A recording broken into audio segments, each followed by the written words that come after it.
Жылдан жылга кыргызстандык искусствосы өнүгүп, дүйнөлүк таанууга жетип жатат. Ал эми Кыргызстандык көл аттуу тасмасы дүйнөлүк Golden Globe премиясына сунушталган.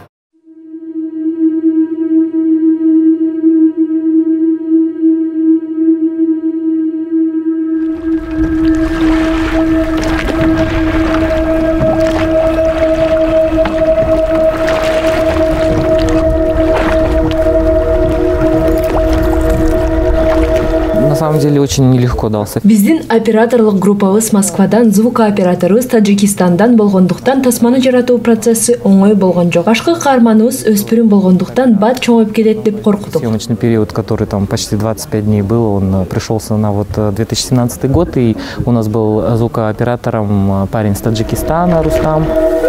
Чоңатаң жомокторун аябай угуп турсуң, Да, көбүрөөк. У нас девочка росла, и то есть ее надо было срочно снимать, она же меняется, она в таком возрасте переходном. Тасманы тартуу үчүн акча каражаттарын табып, кыз өсүп кете электе, аны жаратууга шашып жетиштик. Очень сильно бегали, искали деньги и нашли их, и успели все-таки ее снять, чтобы она не сильно отличалась. Да, көбүрөөк. Мой дебют в кино, и это очень интересная была роль, так как я... Бул тажрыйба мен үчүн кызыктуу болду. Мен Жылдыз аттуу учукпаган кыздын ролун ойнодум. Ал чоң атасы айтып берген уламышка абдан ишенет. Уламышта каза болгон адамдардын баары балыкка айланышат. Мен Жылдыз менен анын кайраттуулугу үчүн суктанам. Все души становятся рыбами. Я очень ей восхищаюсь, потому что она храбрая и ничего не боится.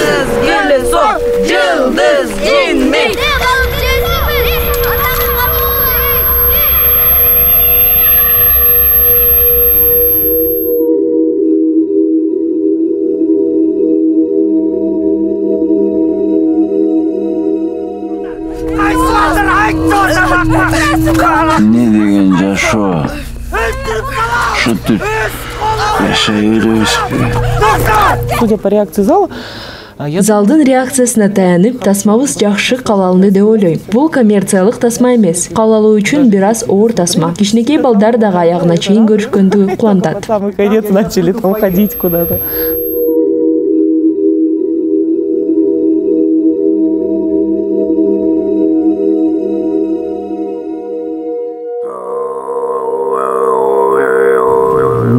Вопрос счастья это такой сложный. Это же просто состояние человека, это его ощущение. Бакыт бул адамдын сезими жана жан дүйнөсүнүн абалы. Мүмкүн биздин башкы каарманыбыз көлгө чөгүп, идеясын ишке ашырды. Кызын жана аялын каза болгон адамды бактылуу деп айтуу кыйын, бирок ал өзүнүн тынчтануусун тапты окшойт. Реализовал, может быть, он и счастлив был. Хотя, конечно, сложно назвать человека, который потерял дочь, потом супругу, жену, назвать счастливым. Но он, видимо, какое-то свое успокоение нашел.